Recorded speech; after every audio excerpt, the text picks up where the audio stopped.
Moshadik ou la baleine blanche, de Jeremiah N. Reynolds. Le nom de ce cachalot blanc évoque bien entendu celui de Melville.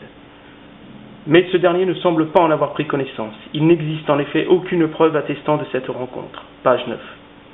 L'ouvrage de Reynolds a été publié en 1839 et celui de Melville en 1851.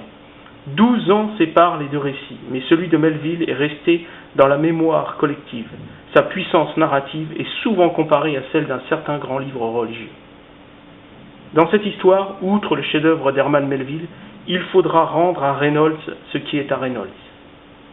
L'auteur, Jeremiah N. Reynolds, construit donc son récit autour de ce monstre marin aux proportions dantesques, dont la force prodigieuse rappelle une certaine bête de l'Apocalypse.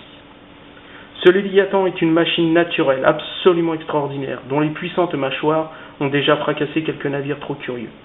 Tout naturellement, les hommes, dans cette histoire, seront les plus forts.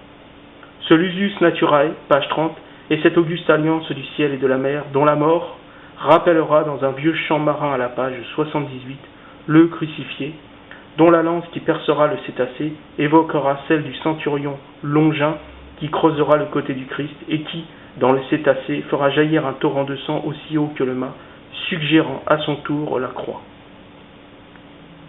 Jeremiah N. Reynolds, en tant que navigateur, ne manque pas de nous rappeler l'importance de la chasse à la baleine, évoquant le courage des hommes de la mer dont la volonté est révélatrice de la véritable psychopolitique américaine. L'auteur en extrait, tout comme Melville un peu plus tard, l'essence qui anime cette branche de la marine et qui, d'après lui, est le résultat naturel d'un peuple affranchi. Page 83. Bien entendu, le cachalot incarne ce vieux monde primitif, lequel serpente également dans l'excellent roman de Conrad, Le cœur des ténèbres. Il est cette métaphore Lovecraftienne qui surgit dans un monde chrétien dont les seigneuries démoniaques ont été autorisées à réveiller. Quand bien même ce serait Belzébuth en personne, nous dit Reynolds à la page 60, ce cachalot intervient comme une admonestation divine pour réfréner l'ardeur des hommes au massacre.